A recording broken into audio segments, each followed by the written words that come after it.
Right in the middle of the corporate gala, I stepped away to use the restroom. When I returned, I caught my direct manager secretly slipping an unknown powder into my wine glass. I didn't say a word. I just quietly swapped our glasses. 10 minutes later, I stood up, respectfully raised my glass to her, and coldly watched as she tilted her head back and downed the spiked drink. What happened next shocked the entire ballroom, while I was laughing like a maniac on the inside. Today, I'm going to tell you a story that took place right in the heart of New York City, a place where glass skyscrapers reflect the endless stream of yellow cabs and traffic, a place where warm streetlights can hide a lot of secrets, but can never hide human nature. My name is Vivian.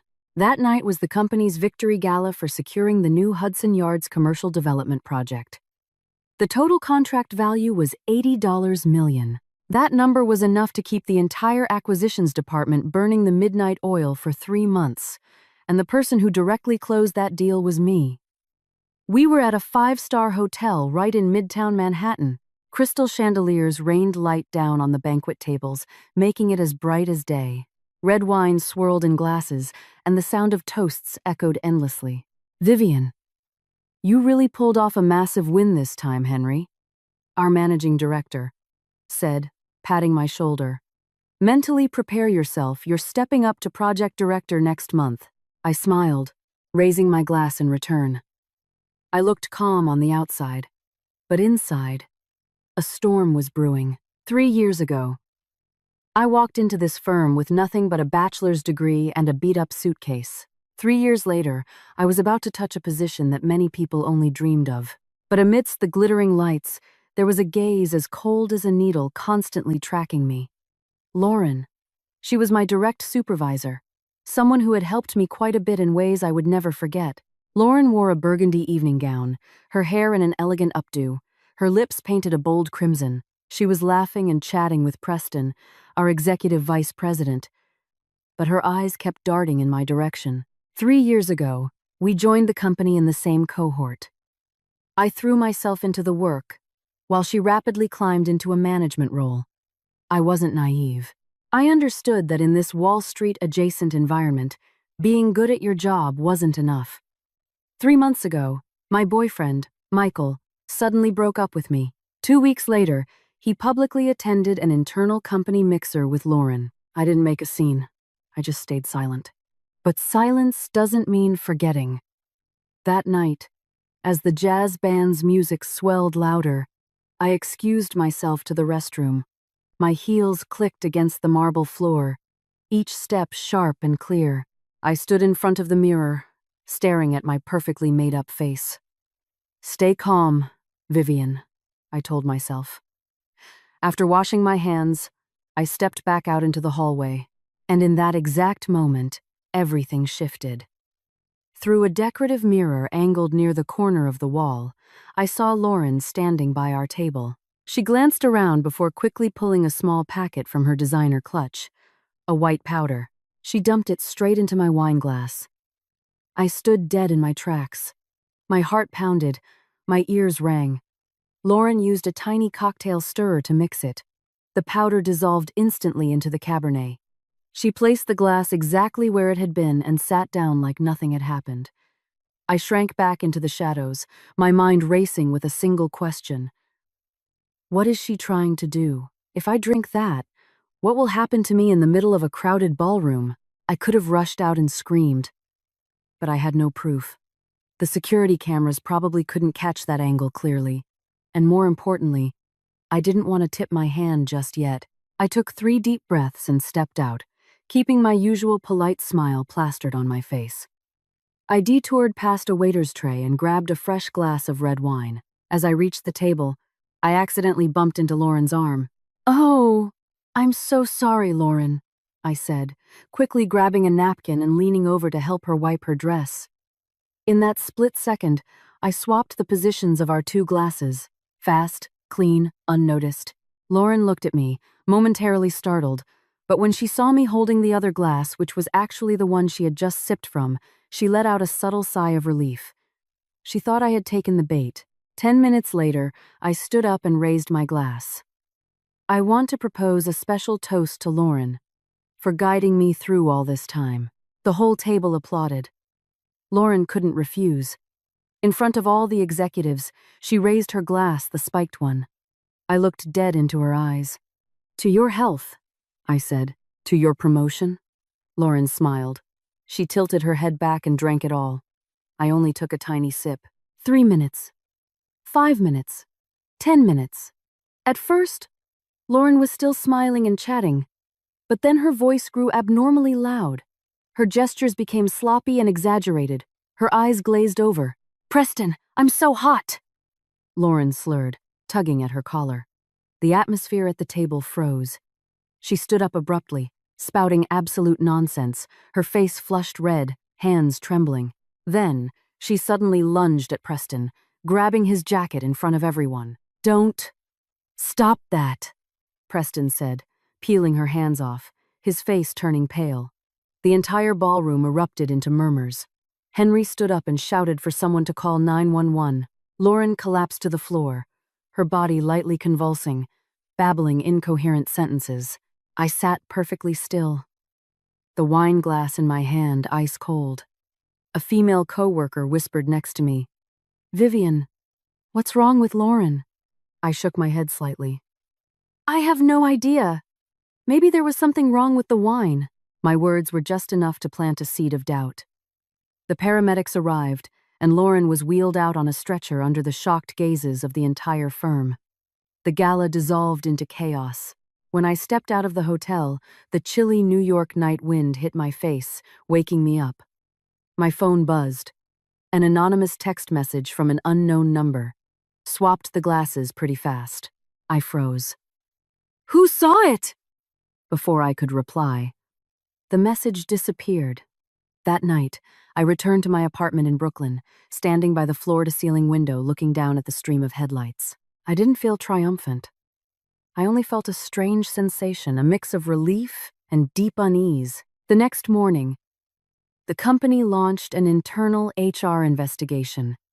The toxicology report showed a strong, illegal synthetic stimulant in Lauren's bloodstream. I was called in for an interview, and exactly as I predicted, I was a person of interest. But what sent a chill down my spine was another piece of information. The security camera footage for the banquet area was missing exactly 20 minutes of recording the exact time frame from when I went to the restroom to when Lauren had her breakdown. It wasn't a glitch. Someone had deleted it. The question was, whose side was that person on? Mine or Lauren's? That afternoon, as I stepped out into the 27th floor hallway, a man was already standing at the end of the corridor. He wore a sharp charcoal suit, his eyes piercing and cold. "Hello, Vivian," he said. "I'm Thomas, the new CEO." Before I could react, he continued, "I was in the VIP lounge on the mezzanine last night. I saw everything. I could hear my own heartbeat." "What do you want?" I asked bluntly. Thomas looked at me for a long time. "I wanted to see how smart you really are." That sentence opened a door I never expected. I began to realize that the night at the gala was just the opening move in a much larger game of chess. The new CEO. I looked at the man standing before me. Thomas wasn't overly imposing in height, but he carried an aura that made it hard to look away. His gaze wasn't aggressive, but sharp enough to strip away whatever camouflage people tried to put up. "I saw you swap the glasses," he said directly. No beating around the bush. The 27th floor hallway was dead silent. Most of the staff had already left. Through the massive glass panes behind him, the Manhattan skyline flickered like a carpet of diamonds. I didn't deny it, but I didn't admit it either. "What do you want me to say?" I asked, my voice surprisingly calm. Thomas gave a faint smirk. "I wanted to see how you'd handle it when someone holds leverage over you." "Leverage?" I chuckled softly. "If you had proof, you wouldn't be standing here talking to me in private." He stared at me. Not angry, not condescending, just calculating. "I don't intend to report you," Thomas said. "And I don't intend to protect Lauren either." Hearing Lauren's name made my chest tighten, not out of fear, but because I knew this wasn't over. "So what are you going to do?" I asked. Thomas leaned back against the glass railing. I want to know why you didn't just scream the moment you saw it. I stayed silent for a few seconds. The AC hummed, carrying the scent of fresh carpet and floor cleaner. Because no one would believe me, I replied. Because I had no proof, and because I knew if I drank that glass, the person writhing on the floor last night would have been me. For the first time, Thomas's eyes shifted no longer a cold, surveying gaze, but something akin to acknowledgement. Lauren isn't smart enough to wipe server footage herself, he continued. Those missing 20 minutes means someone helped her. I clenched my fists. Who do you think it is? Who do you think it is? Thomas countered. In my head, a name flashed. Preston, the executive VP. The man who always backed Lauren on every decision. The man the whole office secretly knew was having an affair with her, but I didn't say it out loud. Whoever it is, this isn't over, I said. Thomas nodded.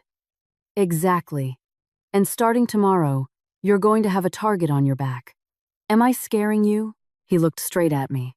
I'm warning you. I left the corporate building well after dark. Sitting in the back of an Uber, I looked back at the glass skyscraper. 3 years of my youth. Countless nights of overtime. Putting up with endless corporate politics. I wasn't going to let myself lose just because of a dirty trap. The next morning, the air in the office was thick. Internal Slack channels were buzzing with rumors. Some said Lauren was a closet junkie. Others claimed she was framed. And of course, Vivian was a name being thrown into the mix. I walked into the bullpen, my back straight, my heels clicking rhythmically against the hardwood floor. Lauren wasn't back yet, but Preston was. He stood by the espresso machine, watching me unblinkingly. As I walked past, he spoke up. Vivian, in my office. Just a minute. The tone was casual. But today, it sounded entirely different. I walked into Preston's office. The door clicked shut. The room smelled of dark roast coffee and the faint hum of the HVAC. Do you know how serious last night was? Preston started. I do, I replied, not using his title for the first time. Preston frowned.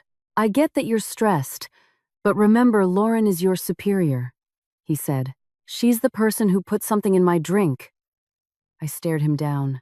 Preston faltered for a microsecond, but I caught it. Do you have proof? He asked. I have suspicions, I said. And I have reasons for those suspicions. Preston fell silent, then gave a dry laugh. Vivian, in this firm, sometimes being smart isn't enough. You need to know where you stand. I stand on my merits, I replied. And what does Lauren stand on? He asked, dropping his voice. It wasn't a challenge. It was a probe. I don't care, I said slowly. I only care about whoever is trying to ruin me. Preston leaned back in his leather chair. You should stop here. Don't dig any deeper. For your own good, it wasn't advice. It was a threat. I left his office feeling a slow burn in my chest. If I stayed quiet, they'd think I was scared. If I escalated it, I'd be labeled a liability. That afternoon, Thomas summoned the entire acquisitions department. Lauren wasn't there, but her front row seat remained empty. Thomas walked in, his gaze sweeping the room. Regarding last night, he spoke in a low, clear voice. The company is cooperating with the authorities. The toxicology report confirmed illegal substances in Lauren's system. The question is how it got there. Nobody breathed a word. Let me reiterate, Thomas continued. Anyone who breaks the law, no matter who they are, will be dealt with to the absolute fullest extent. His eyes lingered on Preston for a fraction of a second fast, but enough for me to catch it. After the meeting, I received a text from the unknown number. Think you've won? This time, I didn't delete it. I dialed the number. To my surprise, it picked up. Lauren's raspy, cold voice came through. You're a psycho, Vivian, she spat, swapping glasses right to my face. I don't know what you're talking about, I replied. Drop the act, Lauren laughed bitterly. But remember, I'm not down for the count. "You're in a hospital bed," I said. "I'm being discharged." Her voice turned razor sharp. The call disconnected.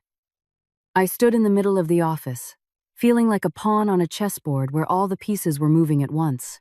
That evening, just as I got back to my apartment, the doorbell rang. I opened it and froze. Lauren stood there. She looked pale, but the malice in her eyes hadn't dimmed. "We need to talk," Lauren said. I looked right at her. "Come in." The small apartment was bathed in warm light, casting shadows on the two women sitting across from each other. No longer co-workers, no longer boss and subordinate, just two people who knew entirely too much about each other. "Did you think I was that stupid?" Lauren started. "I think you're reckless," I replied. She laughed. "You think swapping the glasses was the end of it? Did you know that if you take a high dose of that stuff, it can cause cardiac arrest?" A chill ran down my spine. "So your plan was to put me into cardiac arrest in the middle of a corporate gala?" Lauren was silent for a second, then spoke slowly. "I only meant to humiliate you." I looked into her eyes. "Humiliate me how?" Lauren stood up.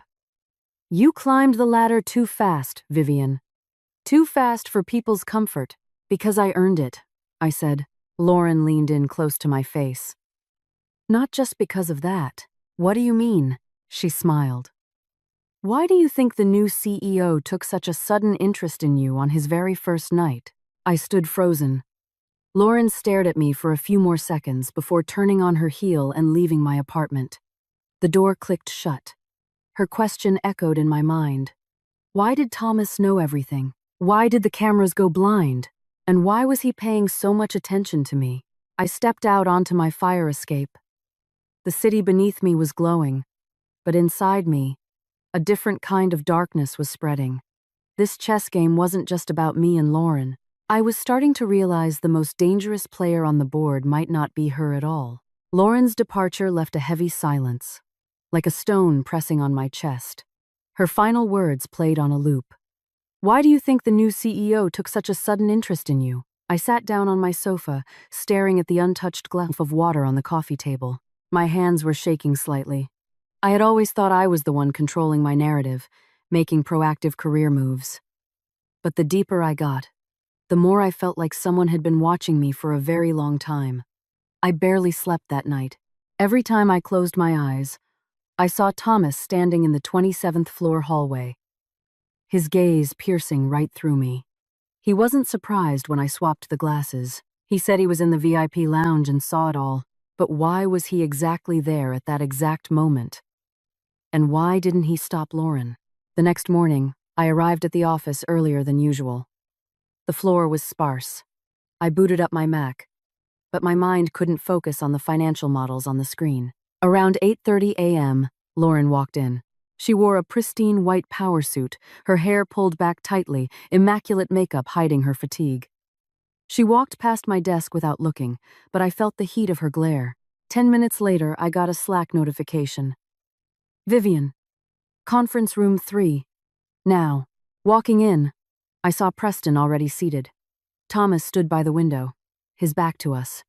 Lauren sat opposite Preston, hands folded on the oak table. The door closed. Thomas turned around, his voice low. "Lauren has filed a formal grievance with HR. She claims she was set up." I looked at Lauren. She met my gaze with total apathy. "She states someone spiked her drink," Thomas continued, "and that this person had a personal motive." The air thickened. "A personal motive?" I asked. Lauren's lips curled into a sneer. "You know exactly what I'm talking about," Preston chimed in. "Vivian, you and Lauren have a history. The whole office knows Michael used to be your boyfriend." I gripped the fabric of my skirt under the table. "My personal life has nothing to do with illegal narcotics." Lauren let out a soft laugh. "Doesn't it? Weren't you resentful? Didn't you want payback? Payback by sending you to the ER?" I fired back. "If I wanted to hurt you, I wouldn't have swapped the glasses." The words slipped out before I could bite my tongue. The room went dead silent.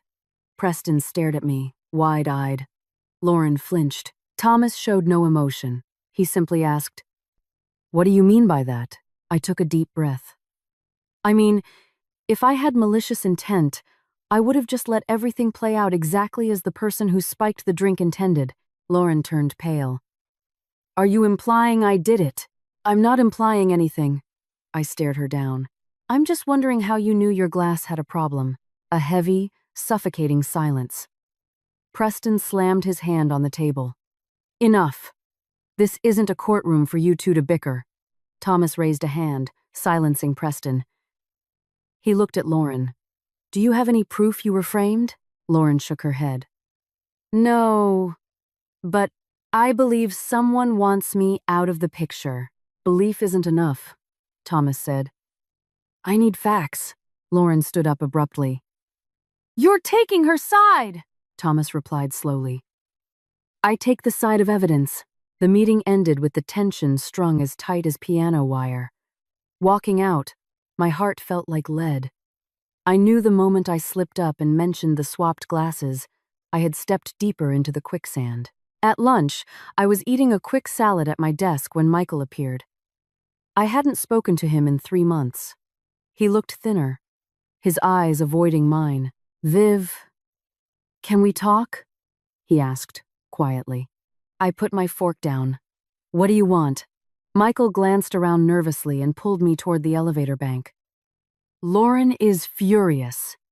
She thinks you did this on purpose." "I don't care what she thinks," I said. Michael sighed. "You don't get it. She's not going to let this go." "And you?" I asked. "Whose side are you on?" He stayed silent. The answer was obvious. "Michael," I said slowly, "when you chose Lauren, you picked a side. Don't play Switzerland now." He looked down. "I just don't want you to get in trouble. I'm already in it. I turned my back, and I'll handle it myself." That afternoon, I received an email from HR. I was being reassigned to report directly to Thomas for the new Hudson Yards project. That meant I was no longer under Lauren's jurisdiction. The whole floor was gossiping. Lauren marched straight to my cubicle. "Congratulations." "Climbing fast," she sneered. "I just do the work," I replied. She leaned over the partition, her voice like ice. "You think Thomas is protecting you? Keep dreaming." I looked at her without flinching. "I don't need anyone's protection. You'll learn," Lauren whispered. That night, as I was packing up, Thomas called my cell. "Come up to the roof for a minute." I took the elevator up. The wind on the Manhattan rooftop was fierce. Thomas was standing by the parapet, looking down at the grid of traffic. "You're reckless," he said as I approached. "I don't like being framed," I replied. "You just put a massive target on your own back." He turned to look at me. "Lauren isn't the type to take a loss. Neither am I." Thomas was quiet for a moment before asking, "Did you ever wonder why Lauren had the guts to do that in the middle of a crowded gala?" "I have," I said. "I assume she believes she has serious backing." "Preston." Thomas nodded. "But not just that." I looked at him. "What do you know?" He crossed his arms. "I'm running a quiet internal audit. Not just about Lauren's HR issue, but financials." "Financials?" I was surprised. "There are dark spots in the budgets for projects overseen by Lauren and Preston," he said. "If she gets ousted, a lot of skeletons will fall out of the closet." It clicked. The drugged wine wasn't just petty jealousy over Michael. Lauren wanted me out because I was getting too close to the major accounts. "Do you suspect I'm involved in the financials?" I asked. "No." Thomas looked me in the eye. I gave a cynical laugh. "Are you looking out for me? Or are you using me?" He didn't answer immediately. The wind blew my hair across my face. Thomas reached out as if to tuck it behind my ear, but stopped midway. "I don't want you becoming a casualty," he said softly. "Whose casualty?" I asked. "Of this chessboard." We stood in silence, looking down at the city. I suddenly realized that since the night of the gala, everything had transcended typical office politics. When I got back to my apartment, my phone buzzed. Another anonymous text. "Think you're so smart? Check your personal email. My chest tightened. I opened Gmail. There was an attachment, a high-resolution photo of me and Thomas standing close together on the rooftop, taken from a distance. The angle made it look like we were intimately close. Beneath the photo was a caption: "New project director and the CEO. Guess merit has nothing to do with it." My blood ran cold. Someone was gearing up for a smear campaign. I stared at the screen. I knew if this leaked, everything I had worked for would be reduced to a cheap tabloid rumor, and the person who stood to gain the most was Lauren. But a different instinct flared up. If Lauren wanted to ruin me, she would have CC'd the entire company. Sending it directly to me was a warning, a scare tactic. Who was pulling the strings? I texted Thomas. "Are you still at the office?" He replied instantly. "What's wrong?" I looked at the photo again. The chessboard was expanding, and I was no longer sure who was an ally and who was an enemy. I analyzed the picture. The angle was from behind the rooftop water tower, slightly elevated. That meant the photographer was on the roof with us, or had access to a private security feed. I texted Thomas back. "I received something. I need to see you now." 5 minutes later, I was back in the corporate lobby, swiping my badge. Thomas was in his corner office on the top floor. He had taken off his suit jacket, his sleeves rolled up to the elbows. He saw my face. What happened? I put my phone on his mahogany desk, spinning the screen toward him. Thomas's eyes darkened. "Sent from an untraceable number?" he asked. "Proton mail," I replied. "Only sent to me." He was silent. "Processing it. If they wanted to destroy you, it'd be on the company intranet by now."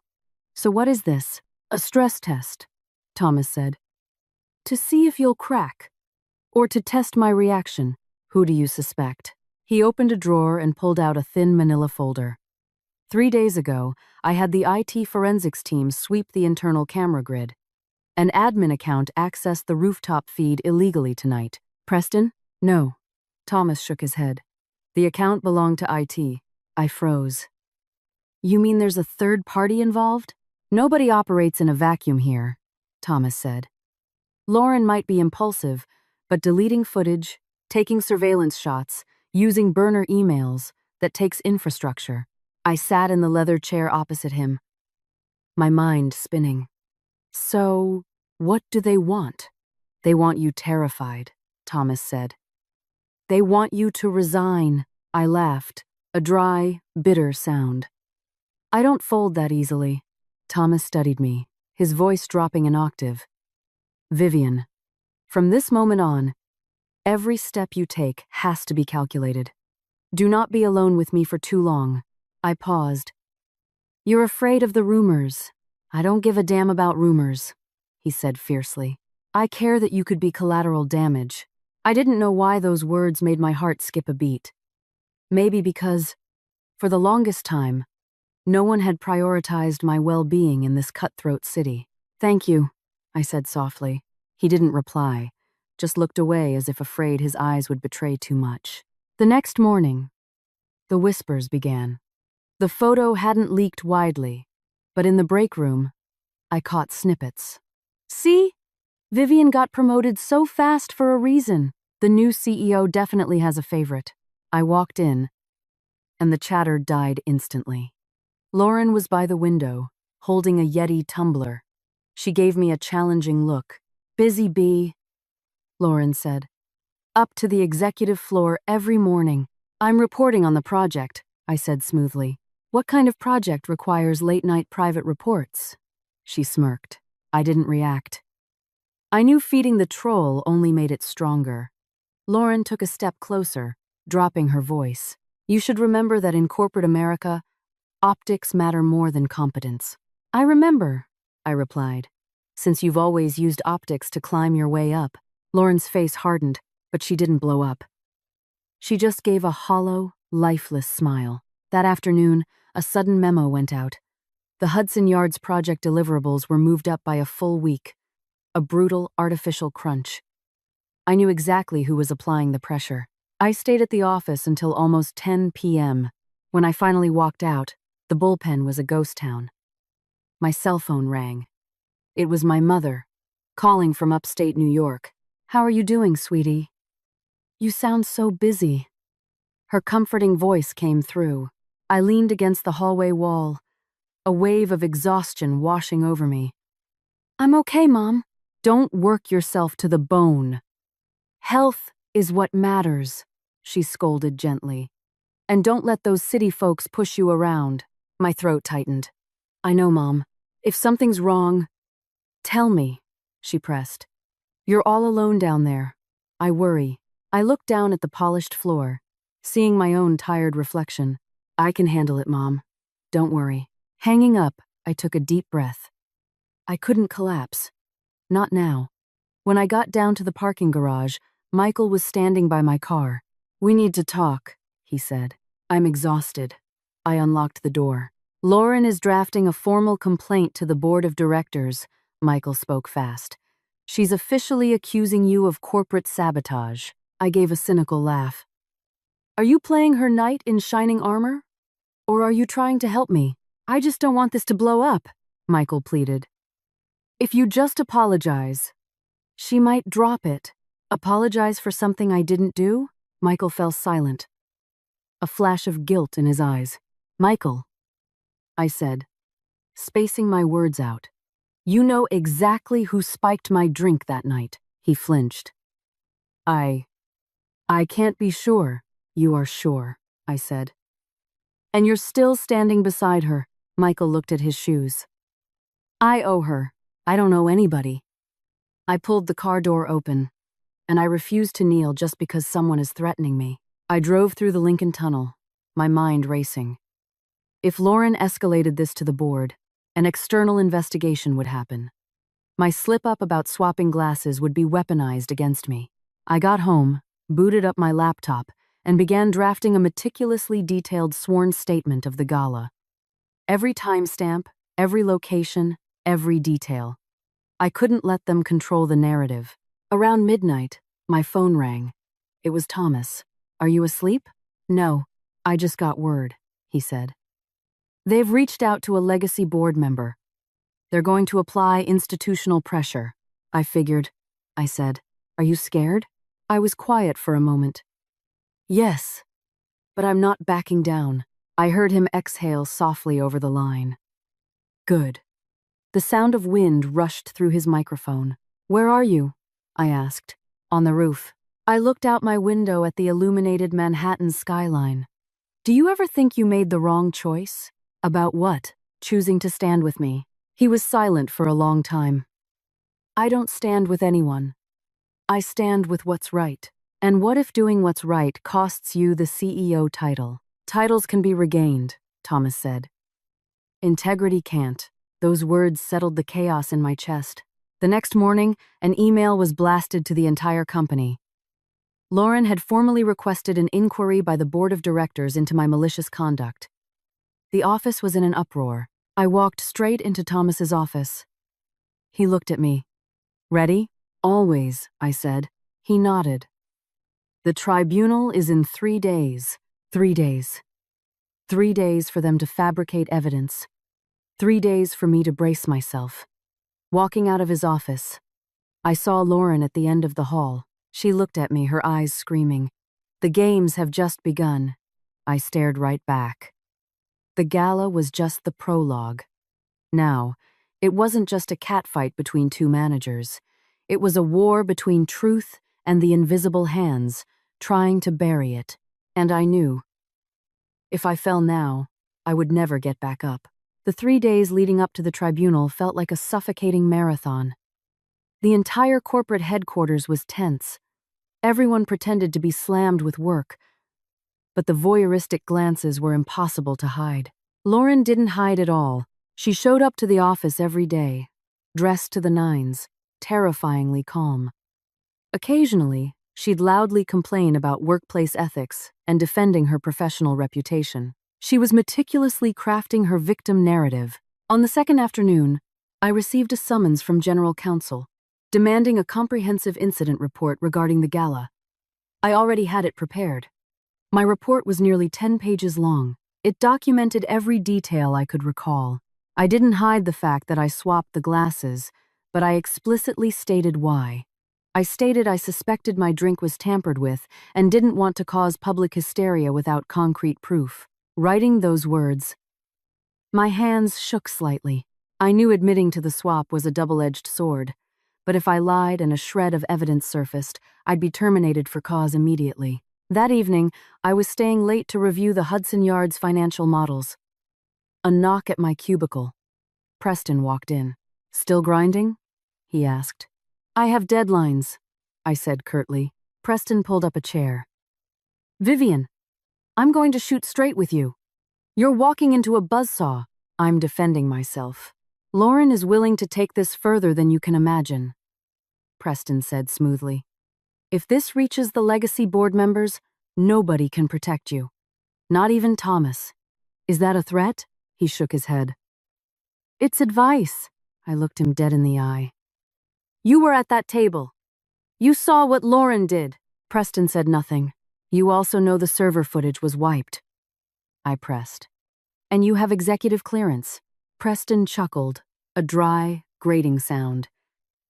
"You really are a smart girl. Not smart enough to self-sabotage," I countered. He leaned back, studying me for a long time. "If I told you I didn't wipe those servers, would you believe me?" "I'd believe you didn't do it alone," I shot back.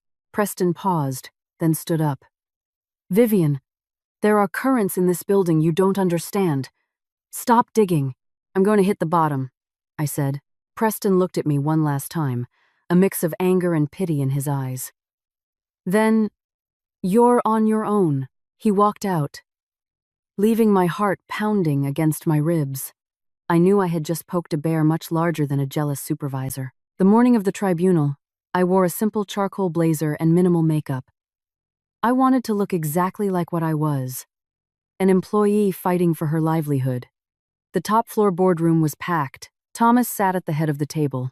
Next to him was the chief legal officer and 2 senior board members who had flown in from Chicago. Lauren sat across from me, serene. The hearing commenced. General counsel read Lauren's grievance. She asserted that I harbored a personal vendetta because of her relationship with Michael, and that I had intentionally swapped the glasses to poison her with a narcotic. When asked for a statement, Lauren stood up. "I admit Vivian and I have some personal friction," she said softly, playing the diplomat. "But I would never wish harm on a colleague. I believe a third party exploited our tension to cause a scandal." I listened without breaking my expression. She was masterfully deflecting suspicion onto a phantom scapegoat. Then it was my turn. I stood up, holding my printed report. "I do not deny swapping the glasses," I stated clearly. The room broke into murmurs. "I swapped them because I had reasonable suspicion my drink was compromised." "On what grounds?" a Chicago board member asked. "I saw Lauren handling a small packet near our table," I replied.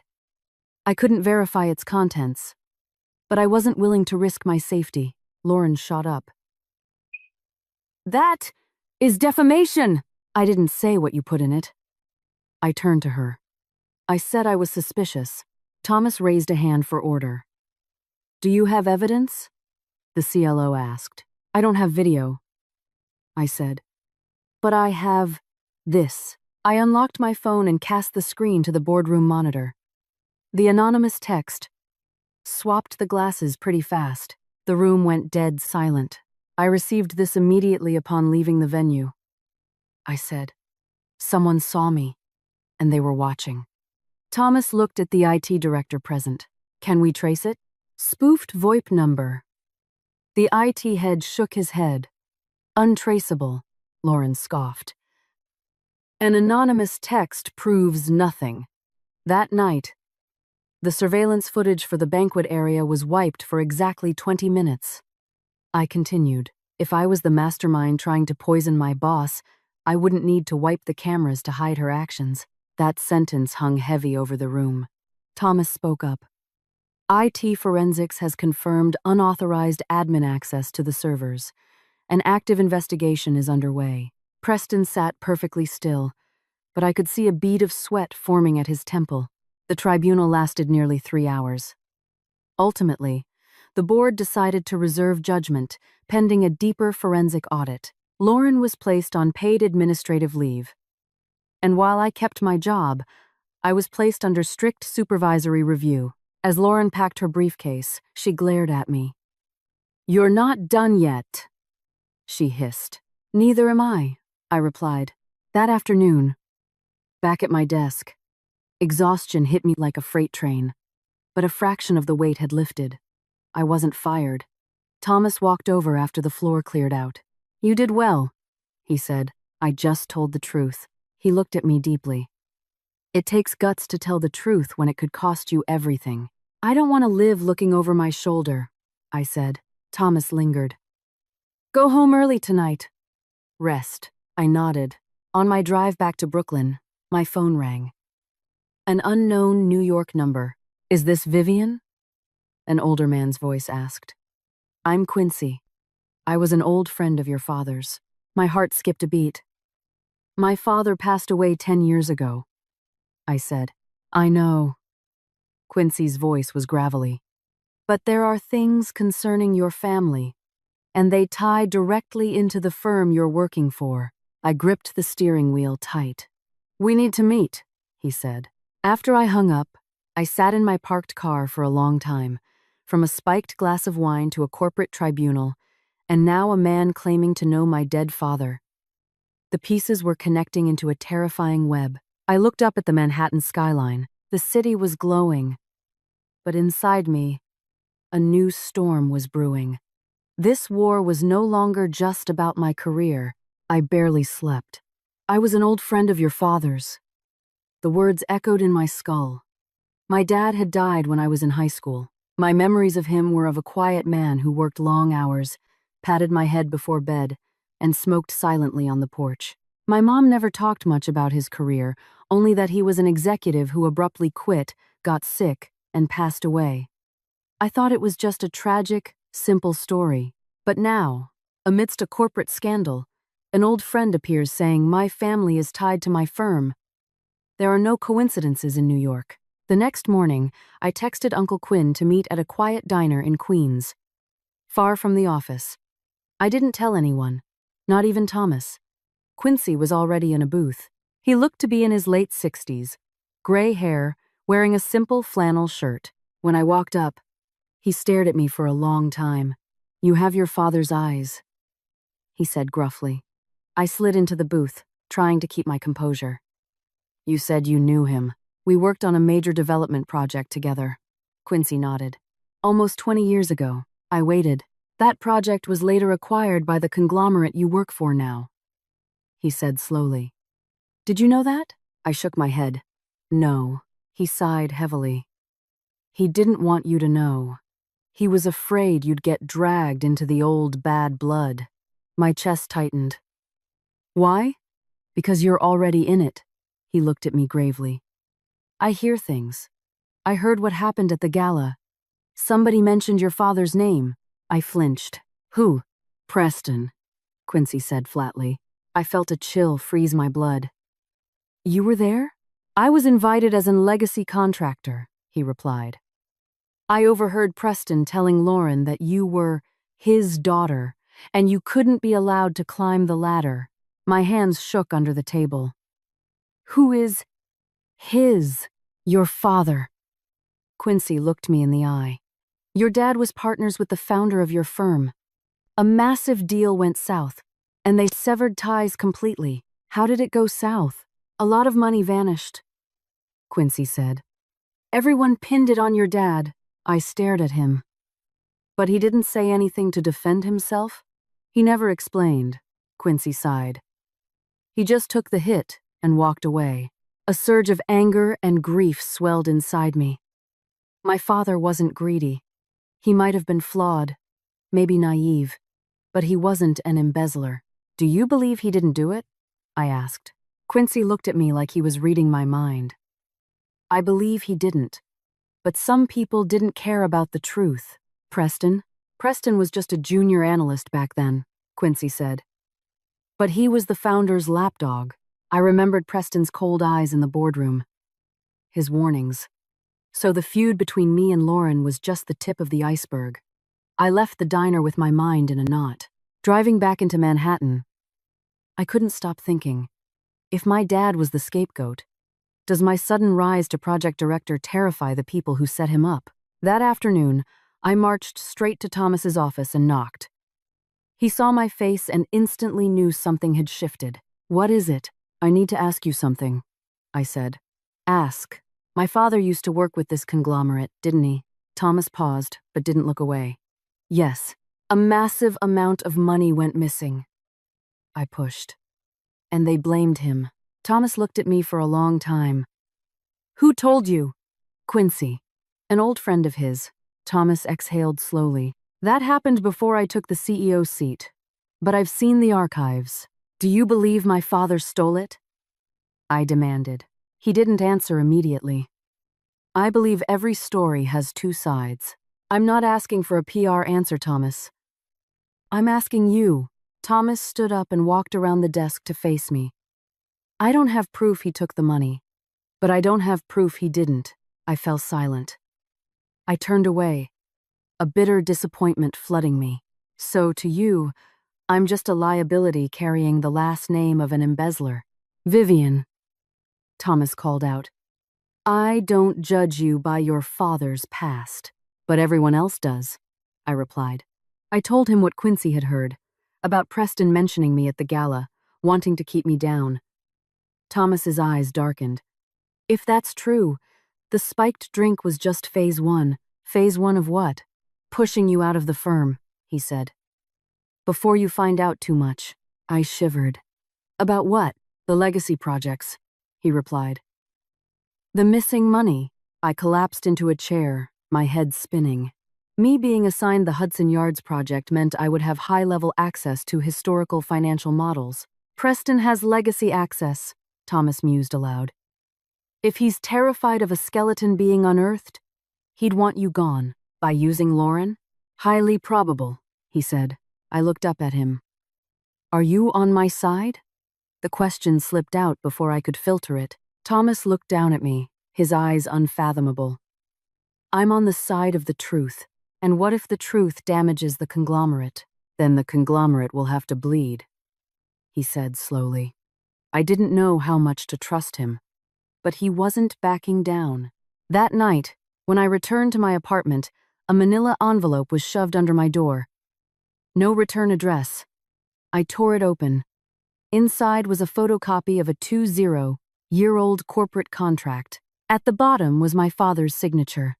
In the bottom right corner, scribbled in red Sharpie, were the words, "Missing $5 million." My hands trembled. This wasn't office politics. This wasn't petty jealousy. This was a 20-year-old debt. My phone buzzed. An unknown text. "Want the truth? Trust no one." I looked around my apartment, feeling the phantom weight of being watched. The gala had opened a door, and behind it wasn't just Preston or Lauren, but a conspiracy spanning 2 decades, and I, the daughter of the fall guy, was standing right in the crosshairs. I sank onto the hardwood floor, the envelope in my lap, the photocopy mocking me. "Missing $5 million." My father had signed the bottom. I recognized the signature instantly, bold, slanted sharply to the right. When I was a kid, I used to practice forging it. He'd tap me on the head and laugh. "You don't need to sign like me, Viv. You need a signature of your own." I never imagined that signature would become the centerpiece of a corporate felony. The text "Trust no one" was still glaring on my screen.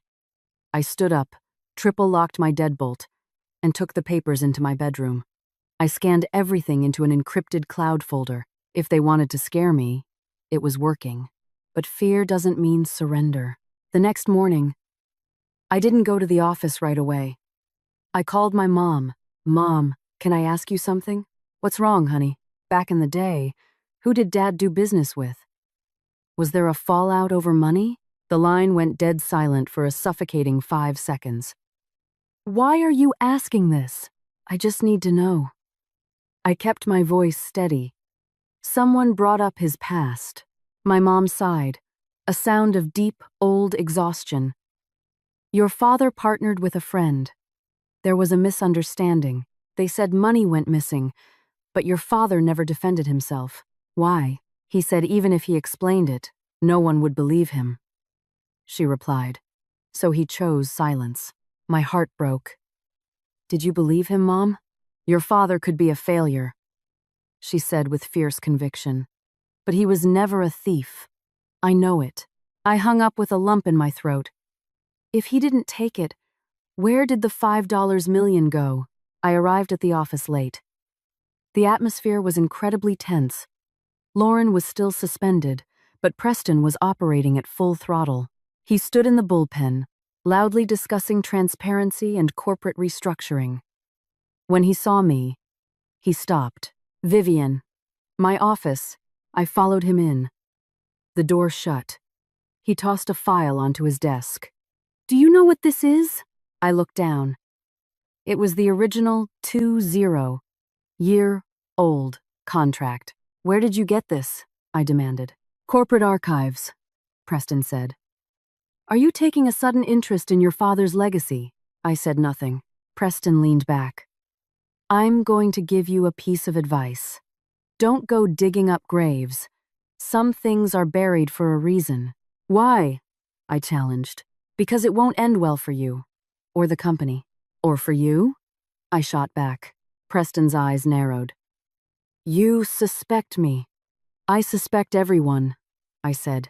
He gave a dark laugh. You really are your father's daughter. A chill went down my spine. You worked with him. I did, Preston nodded. And I watched him tank an entire development. He took the cash. Did he? I asked coldly. Preston paused. The money vanished. He was the CFO of the joint venture. But I don't have a smoking gun. You have nothing, I said. And he never confessed. I walked out of his office feeling nauseous. Preston's words, my mom's faith. Uncle Quinn's warnings, they were a tangled mess of lies and half-truths. At noon, Thomas called me up. You're digging into the past, he stated. I won't live in the dark, I replied. What did Preston say? I don't trust him, I said. Thomas nodded.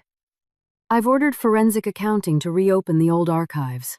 I looked at him, stunned. Why are you helping me? Because if there's rot in the foundation, I need to excise it, he said. And I refuse to let you get dragged under for your father's ghost. Are you afraid of what you'll find? I asked. He smirked. Terrified. But if you don't face the monster, it controls you. By late afternoon, an internal memo leaked. A surprise forensic audit of legacy projects was initiated. Panic spread like wildfire. Preston stormed out of his office, his face like thunder, his eyes slashing at me as he walked past. That night, leaving the building, I noticed a black SUV idling a few yards from the exit. I walked faster. It didn't follow me, but the paranoia was suffocating. Back in Brooklyn, another anonymous text. If you want to know where the $5M went, look at the subsidiary ledger from that year. I jumped. The sender knew about the audit. I texted back, Who are you? No reply. It was almost 11 p.m. I hesitated, then called Thomas. Can you get me the subsidiary ledgers for my dad's project? Silence. What just happened? I can't say over the phone, I said. Give me 30 minutes. Meet me in the underground parking garage, he ordered. When I got to the sub-level garage, Thomas was leaning against his car. Someone is tracking you, he said immediately. Cybersecurity flagged anomalous pings on your HR file. I showed him the text. He read it, jaw clenching. They want you to keep digging, he said. Why? Maybe they want you to unearth the bomb so they don't have to, he replied. Or they're using me as bait, I added. Thomas stared at me intensely. Do you want to stop? I thought of my dad, my mom, the signature. No, I said with absolute certainty. If my father was framed, I will burn it down to find out, he nodded. I'll get you the ledgers. But from this second on, no rogue ops. Is that an order from the CEO? It's a plea from me, he said. I didn't argue. Standing in the dim, fluorescent light of the parking garage, I realized this had escalated far beyond a spiked drink. I was in the deep end, and the predators were circling. The garage was so quiet I could hear the hum of the concrete infrastructure. Thomas popped the passenger door of his Audi. He didn't turn on the engine, just the overhead dome light. The harsh white glow made his features look sharper, more dangerous. I had finance pull the raw data logs, he said quietly. The paper records in the archive were doctored. My grip tightened on my purse. Doctored? There's an second filed master copy. And an internal copy, he explained. The numbers don't match. $5 million, Thomas nodded.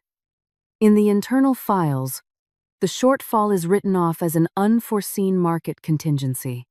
But in the banking logs, it was wired to a private LLC. Ice flooded my veins. My dad's account? Thomas looked at me, his eyes heavy.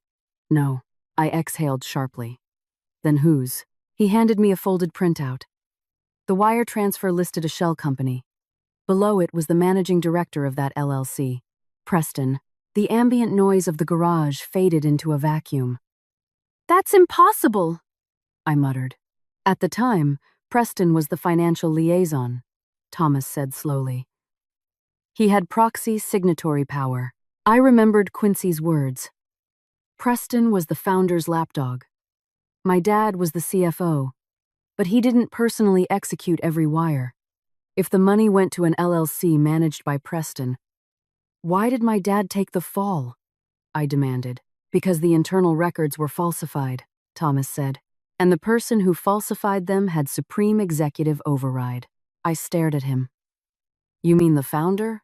He didn't speak. The silence was louder than a confession. Your father, I whispered. He's stepped down, but he still controls the board. I leaned back against the leather seat, my reality fracturing. 20 years ago, the money vanishes. My dad stays silent and takes the blame. Preston gets promoted. And now I, the daughter of the scapegoat, am inadvertently handed the keys to the vault, the Gala, the roofies. They wanted me fired in disgrace before I could see this, I said. Very likely, Thomas said. Does Lauren know? Hard to say. If Preston is manipulating her, she's just a pawn. I remembered Lauren's desperate threat. You're not done yet. If she was just a hired gun, the petty rivalry was nothing but a smokescreen. What are you going to do? I asked. I need airtight proof, Thomas said. If I strike at the board and miss, I lose the company. And me? You're already on the board, he said. There's no backing out. I got out of the car, the smell of exhaust and damp concrete filling my lungs. I looked up at the skyscraper above us. So many lights, so many lies. When I got to my apartment, I sat in the dark. My dad stayed silent to protect us from the blowback, but his silence branded him a thief until his dying day. I wouldn't repeat his mistake. The next morning, I walked into the lobby with a different kind of armor. I wasn't just fighting Lauren anymore. I was fighting for my father. Preston was waiting near the elevator banks. Early bird, he remarked. I have work to do. He scrutinized me. You look different. I grew up, I said. Preston gave a patronizing smile. Don't think Thomas can play White Knight forever. I don't need a knight, I fired back. I just need the data. His eye twitched, barely perceptible. At lunch, Lauren suddenly appeared at the office, defying her suspension. She marched straight into Preston's office and slammed the door. I walked past, catching glimpses through the frosted glass. They were arguing violently. Lauren slammed her hands on the desk. Preston shook his head. 10 minutes later, she stormed out, looking sickly pale. She stopped when she saw me. What the hell did you do? She hissed. I'm just doing my job. You think digging up ancient history makes you a hero? Her voice cracked. I haven't said a word to you, I replied calmly. Lauren looked frantic. Preston is in deep trouble. I didn't put him there. She let out a bitter laugh. You think he did everything for himself? I froze. For the conglomerate? For people you don't even understand, she snapped, before turning on her heel and leaving. Later that afternoon, Thomas called me. Preston just filed for an indefinite leave of absence. That's convenient. He knows we're close, Thomas said. Are you going to confront him? Not without the smoking gun, he replied. But I've frozen all his associated corporate accounts. I looked at the phone. You're risking your neck. What? I know. I realized then that Thomas was betting his entire empire on this. That night, my cell rang. Caller ID.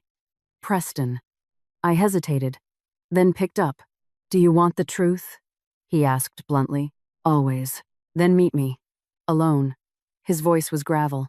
If you don't show, you'll never know where the $5 million went, he added. Then hung up. I knew it could be a trap, but I had to know. I texted Thomas. Meeting Preston. He called me instantly. Absolutely not. I need the answers, I said. You don't know what a cornered animal will do, Thomas argued. Neither do you, I replied. But I can handle myself. I hung up, looked in the mirror, and grabbed my coat. I was no longer the junior exec begging for a promotion. I was the ghost of 20 years past, coming to collect. I arrived at the location 10 minutes early. It was a grimy dive bar in Hell's Kitchen, neon signs buzzing erratically through the foggy window. I stood on the sidewalk, wondering why Preston chose this dump. My phone buzzed. Thomas. I'm 2 blocks away. If anything feels wrong, call. I ignored it. I didn't want him interfering, even if his presence was a safety net. I pushed the heavy door open. The place smelled of stale beer and bleach. Preston was sitting in a dark corner booth, back to the wall, a neat scotch, untouched in front of him. He looked like he had aged 10 years. You actually came, he said. I slid into the booth across from him. Talk. You think I stole the $5 million? He said. I think you know exactly whose pocket it ended up in. He gave a dark, humorless laugh. You're just like your old man. Thinking a straight question gets a straight answer. My father wasn't a thief, I said, voice like ice. I didn't say he was a thief, Preston replied. I said he was a fool. I tightened my jaw. Excuse me? He trusted the wrong people, Preston said slowly. Trusted them so much he walked right into the slaughterhouse. Whose slaughterhouse? Preston took a sip of the scotch. The chairman emeritus. The founder. He needed liquid capital to secretly bail out a failing offshore acquisition. The joint venture money was drained as a bridge loan. He promised to put it back in 30 days. My heart hammered against my ribs. And my dad knew? Your dad signed the authorizations because he trusted him, Preston said. Then why did the wire go to your LLC? Preston sneered. I was a proxy, a glorified bagman. The founder controlled the accounts. You think I could say no to the man writing my paychecks? And when the money couldn't be replaced? He needed a fall guy, Preston stated. Your dad was the perfect martyr. You knew the truth and let them destroy him? Preston looked exhausted. I had no proof. The paper trail was sanitized, and I wasn't about to commit career suicide. What about human decency? I snapped. Preston stared at me. Decency doesn't pay a mortgage in Manhattan. I stood up, disgusted. You called me here just to tell me you're a coward? I called you here to warn you that this is bigger than me. Preston hissed. If you keep digging, you're going to hit the chairman emeritus. And Thomas is his son, Preston barked. You think he doesn't know? I froze. He's trying to fix it! Ask yourself. Preston leaned forward. Why did Thomas suddenly promote you? Why did he greenlight the audit? Maybe he's cleaning up his father's mess. Or maybe he's managing the blast radius before you detonate. You're shifting the blame, I said. I'm telling you how this city works, Preston replied. The money isn't in my bank account. The proof was shredded decades ago, just like the camera footage from the Gala. Did you wipe the footage? I demanded. Preston's eyes went cold. No. Lauren? She's a pawn. Preston scoffed. You think she has the brains to orchestrate a server wipe? I sat back down, head spinning. If you're innocent of the cover-up, why take a leave of absence? Because the audit is going to frame me, Preston said. I'm the designated survivor. I'm terrified of the man standing behind you. Thomas? Preston didn't answer. He dropped a $50 bill on the table. You want the truth? Asked the golden boy. He walked out, leaving me alone in the flickering neon light. I sat there, trying to piece the fractured puzzle together. If the founder stole the money, and my dad was the scapegoat, and Thomas is the founder's son, is Thomas using the audit to genuinely expose the truth, or to permanently bury it? I walked out of the bar into the biting wind. My phone rang. Are you okay? Thomas asked instantly. I heard a very different story tonight, I said. What did Preston say? He said you're the founder's son. I said bluntly. The line went dead silent. The silence stretched so long I could hear the city traffic blaring around me. Yes, Thomas finally said. My stomach plummeted. Why didn't you tell me? Because I didn't want you looking at me through the lens of my father's sins. And you knew about the 5 million. I knew there was a dispute, Thomas said. I didn't know the anatomy of the crime. Do you believe my father was innocent? A heavy pause. I believe he didn't steal a dime. It wasn't a full exoneration, but it wasn't a lie either. I'm not your enemy, Vivian, Thomas continued. I am trying to tear down the rot my predecessor built. I need the objective truth, I said. So do I. I looked up at the towering skyscrapers. I'm not stopping. I'm not asking you to, Thomas replied. But from now on, you are playing with live ammo. The call ended. Preston told me to trust no one. The anonymous texts said the same, but standing alone in the cold, thinking of my father's forged signature and Thomas's steady voice, I knew that sometimes, to win a war, you have to leap in the dark. I returned to my apartment past midnight. It was pitch black. Only the ambient orange glow of the streetlights, painting long shadows across my floor. I didn't turn on the lights. I leaned against the heavy wooden door, letting the darkness swallow me for a minute. Thomas is the founder's son. I had considered it. A brilliant young executive suddenly handed the keys to the kingdom, carrying himself with a mix of ruthless authority and guarded caution. But hearing him admit it changed the gravity of the room. I pulled out my phone and stared at the anonymous text. Trust no one, not even Thomas. I sat on my sofa and closed my eyes. I recalled his face in the parking garage when he handed me the wire transfer logs implicating Preston. If he wanted to cover his family's tracks, he never would have handed me that paper. But if he wanted total control of the narrative, feeding me breadcrumbs was the perfect strategy. The next morning, I walked into the corporate headquarters with absolute clarity. I was going to confront him. Thomas was in his private conference room when I knocked. Come in. I shut the door and locked it. You know, I met with Preston. I assumed. He didn't break eye contact. I need you to go on the record, I said. How much do you know about the 5 million? Thomas was silent for a few seconds. He stood up and walked to the floor-to-ceiling window overlooking Central Park. My father is a man of boundless ambition, he said quietly. He built this conglomerate out of dirt. But ambition makes men rationalize atrocities, like gambling with other people's money, and other people's reputations. I corrected. He turned slightly. Yes. He told me once that executives have to make impossible choices to keep the ship afloat, Thomas continued. But I never knew the specifics of who he threw overboard. Didn't you ever ask? I was young, he said, and a son never wants to believe his father is a monster. I stepped closer. And now? He turned to face me fully, his eyes dark and resolved. Now, I want the truth to see the light. Why? Because I refuse to govern an empire built on a lie. Even if proving he took the money and framed my dad destroys your family name? Thomas didn't hesitate.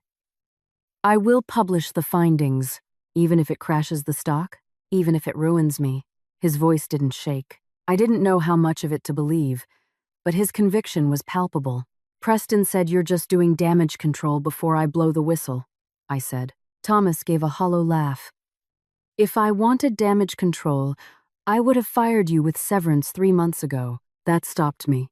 Why do you think I assigned you the Hudson Yards portfolio? He asked. Merit. Partly, he said. But also because I knew exactly who your father was. My breath hitched. You knew? Since when? Since I reviewed your hiring file. And you promoted me anyway? I wanted to see if you were like him, Thomas said softly. And what did you see? I saw that you weren't afraid, he whispered. And you don't stay silent like he did. My throat tightened. He stayed silent to protect his family, and my father claimed he did what he did to protect his company. Thomas replied. We stared at each other. Two children of two men bound by a 20-year-old crime, standing on opposite sides of the battlefield. Do you have hard proof your father ordered the wire? I asked. Not yet, he said.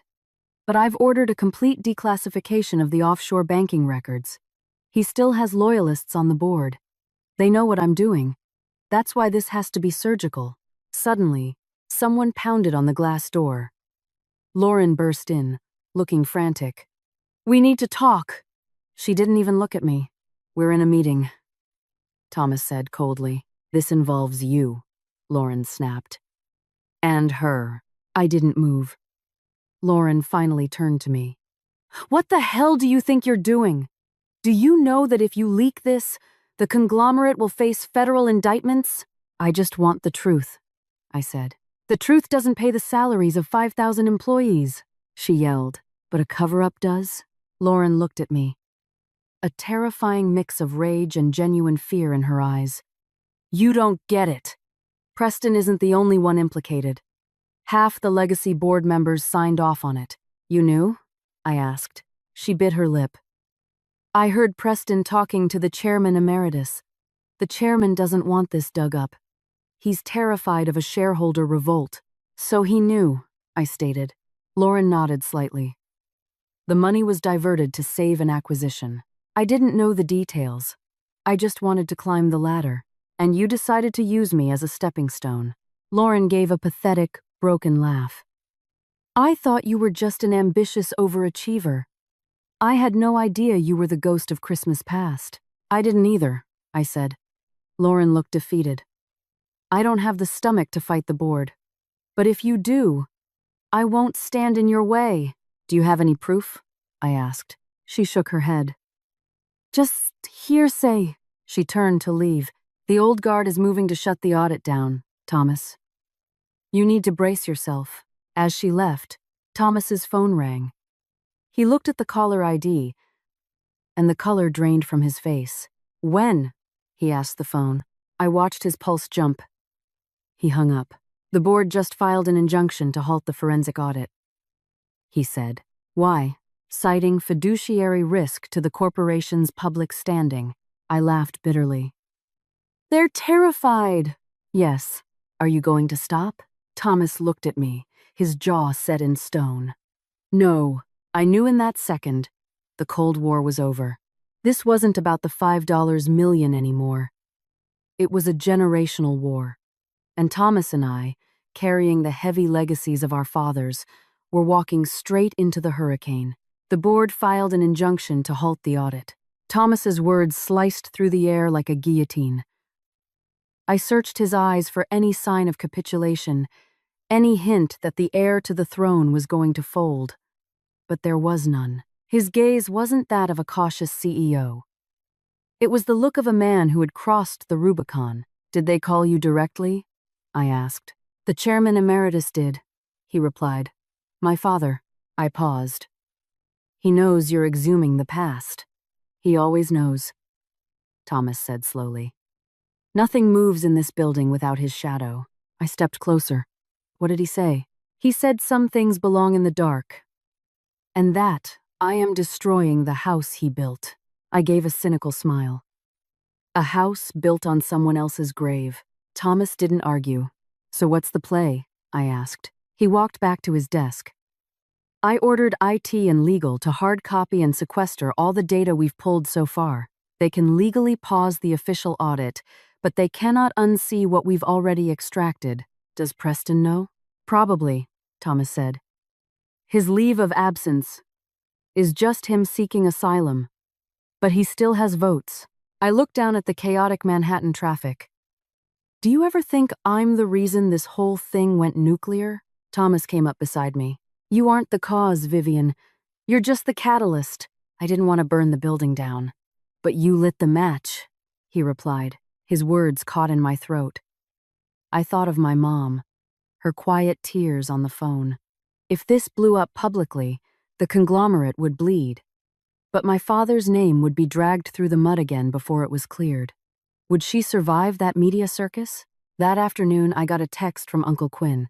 Did you hear the board is calling an emergency closed-door session? I called him immediately. What do you know? I still have friends in the C-suite, Quinn said. Word is they're going to pin the unauthorized wire entirely on Preston to neatly close the loop. What about my dad? I asked. If they don't explicitly clear him.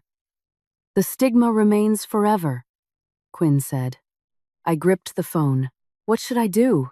You need a smoking gun in that room, kid. Not just a campfire story. I marched straight back into Thomas's office. They're going to throw Preston under the bus and call it a day. I anticipated that, Thomas said.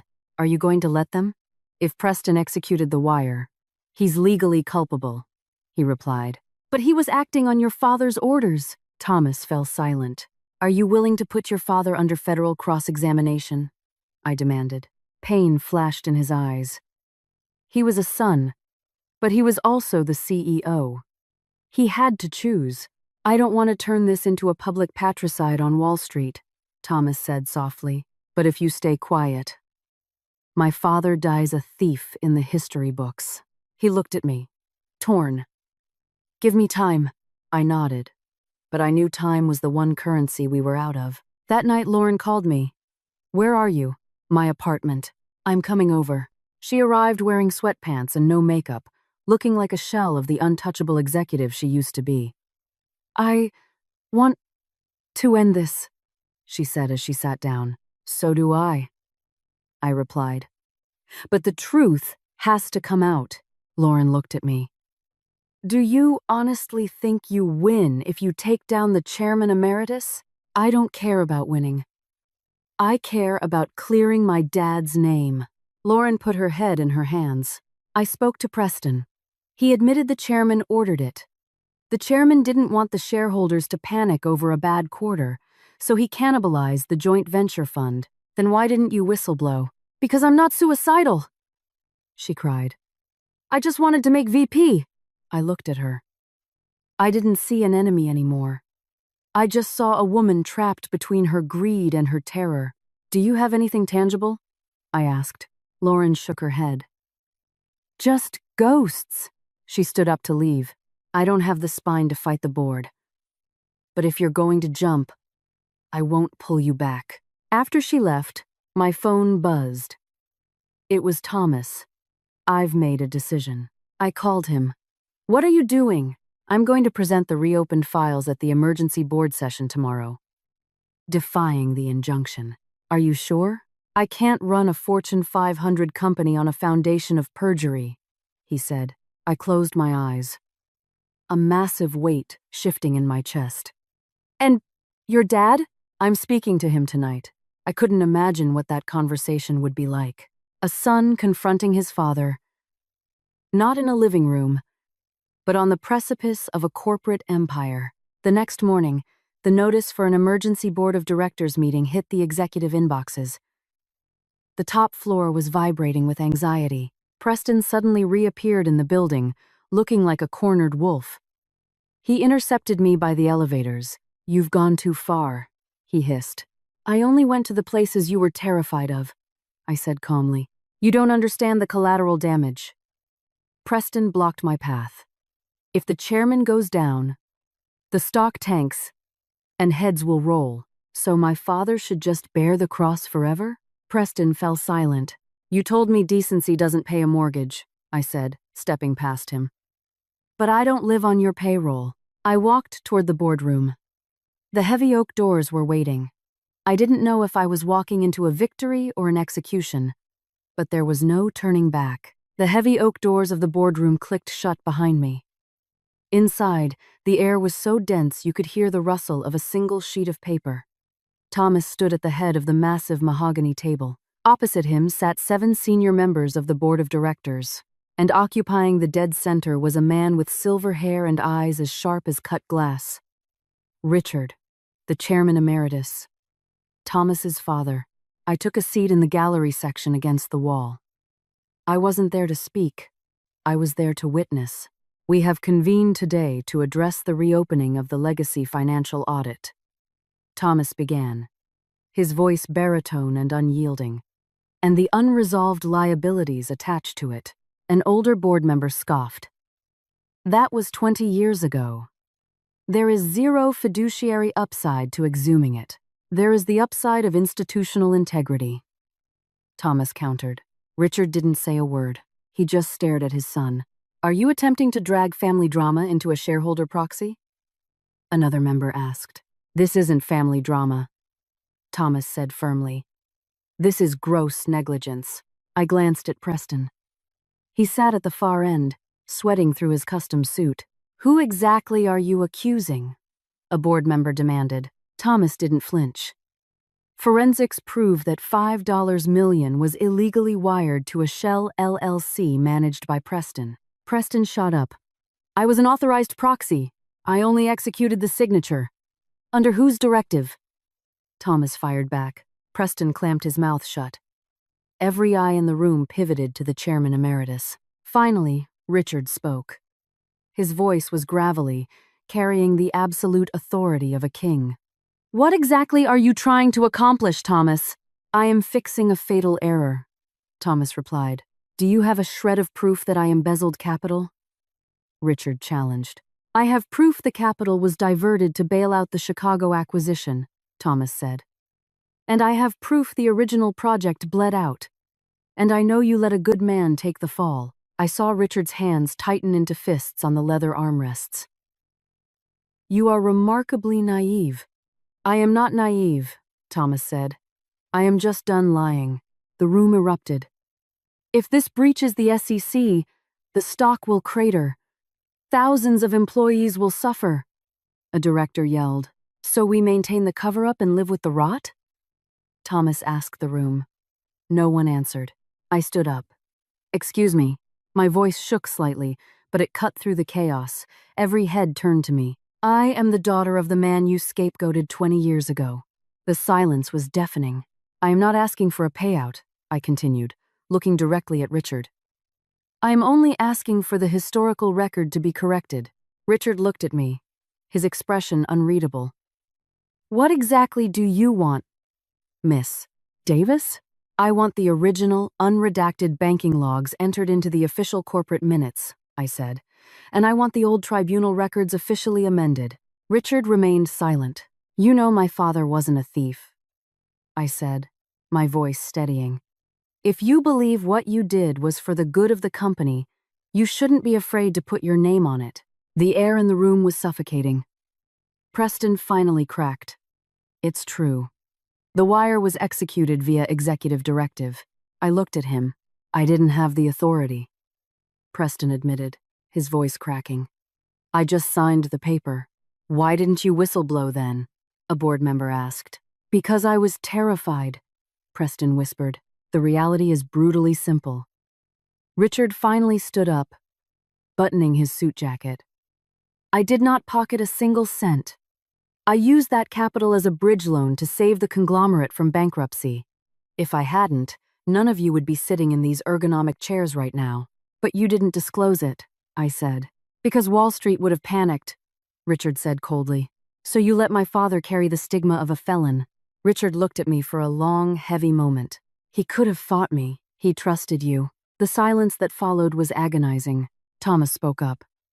We can debate the ethics until we're blue in the face. But the undeniable fact is that Vivian's father bore a false conviction. Richard sat back down, suddenly looking every bit of his 70 years. I never intended for him to go out like that, he murmured. He didn't want to drag his family through a federal indictment. I said, fighting the lump in my throat. I refuse to cry in this room. We don't need a public press release, Thomas told the board. But the internal corporate minutes will be formally amended today to state that the capital diversion was an executive-level crisis management decision, absolving the former CFO of all malfeasance. A senior director nodded slowly. That is an acceptable compromise. Richard closed his eyes for a second. Draft the amendment. Let the record state the CFO was not liable. My heart slammed against my ribs. And, Thomas added, the corporation formally apologizes to his estate. Richard opened his eyes. Draft it. The room exhaled. I didn't know whether to feel relief or anger that it took 20 years. Preston stared at the floor. Outside the glass walls, I saw Lauren watching. Her eyes held no malice anymore. As the board members filed out, only Thomas and I remained. Are you okay? He asked softly. I nodded, wiping a stray tear that finally escaped.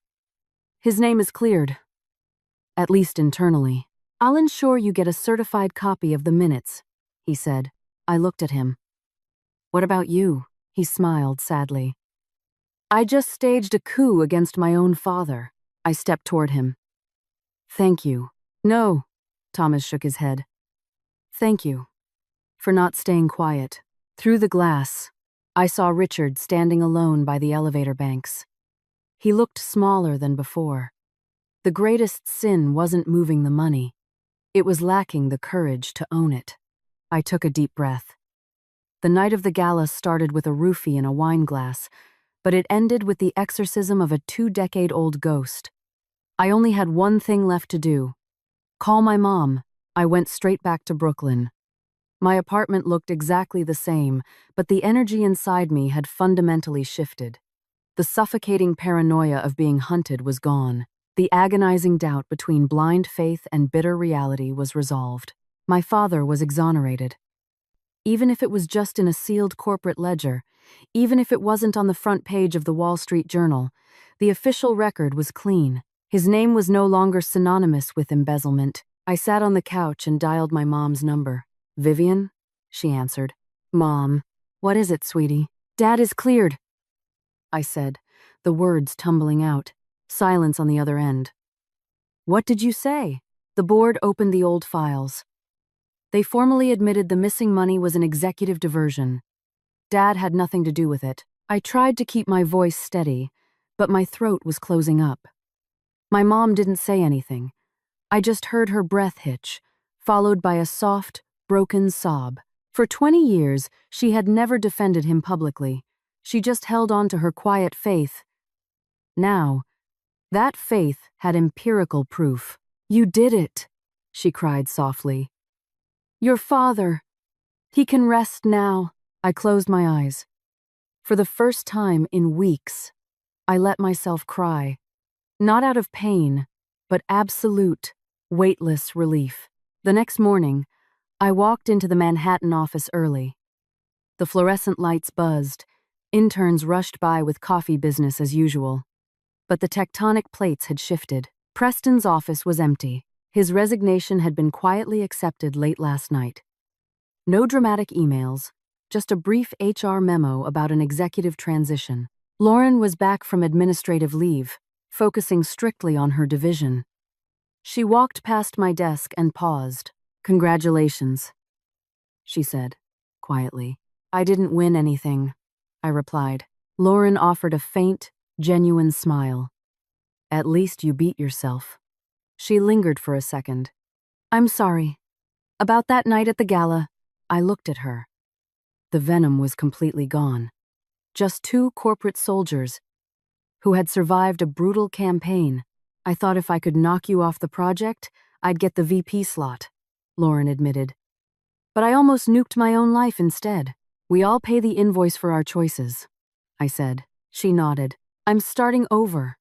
She walked away, leaving me with a strange sense of closure. Around noon, Thomas walked over to my cubicle. He leaned against the partition, looking more relaxed than I had ever seen him. Richard is stepping down from the chairman emeritus role entirely, he said. I paused. Because of this? Because of everything, Thomas said. He told me it was time to step off the board. It was a proud man's way of accepting defeat without saying the words. "How are you holding up?" I asked. "I'm a son," he said quietly. "But I'm also the CEO. Some collisions are unavoidable." I stood up. "Thank you, Thomas." "I already told you." He smiled. "If you hadn't pushed, I never would have had the leverage to break the old guard." I met his eyes, the heavy veil of mistrust completely gone. "Do you ever think," I asked, "that if I hadn't swapped those glasses, none of this would have happened?" He laughed softly. "If you hadn't swapped the glasses, you'd probably have been fired, and the ghosts would have stayed buried forever." I thought back to that moment in the bathroom hallway, seeing Lauren empty the packet. If I had screamed, it would have been a messy HR nightmare. But nothing more. If I had drank it, I would have been collateral damage. But I chose to swap the glass. One microscopic choice triggered a butterfly effect nobody could have predicted. "Do you regret it?" Thomas asked. I shook my head. That weekend, I drove upstate. The house looked exactly the same. My mom was watering the hydrangeas on the porch when I pulled into the driveway.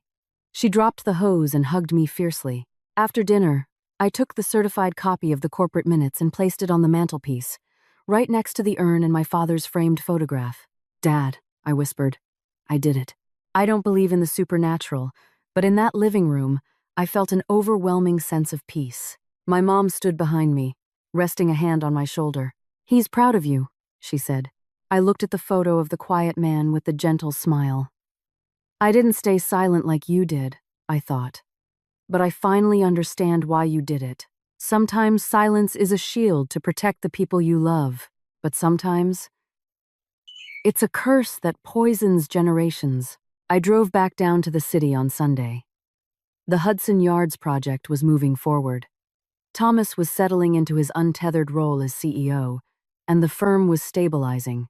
One late afternoon, as I was reviewing CAD blueprints, Thomas walked over. "Coffee break?" he asked. "I'm on the clock," I teased. "I'm the CEO," he replied smoothly. I laughed and followed him down to the ground floor cafe. The late afternoon sun sliced through the massive glass lobby, bathing New York City in a warm, golden hue.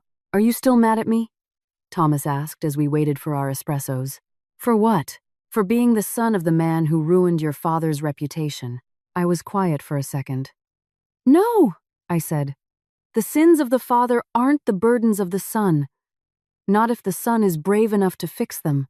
He looked at me, a genuine warmth in his eyes. "So, we're operating on a clean slate from here on out?"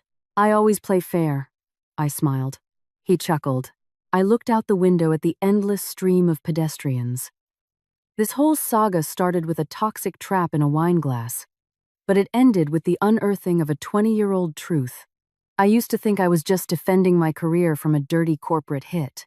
I had no idea I was walking into the epicenter of my own family's history. Life in this city is funny like that. A split-second decision can rewrite your entire trajectory. If you asked me what I learned from all the blood, sweat, and tears of the last month, I only have one answer. Never stay silent when you know you're right. And never be afraid of the truth, even if it makes the people in power tremble. Because it's only when the truth is finally spoken out loud that the people left behind can truly find peace.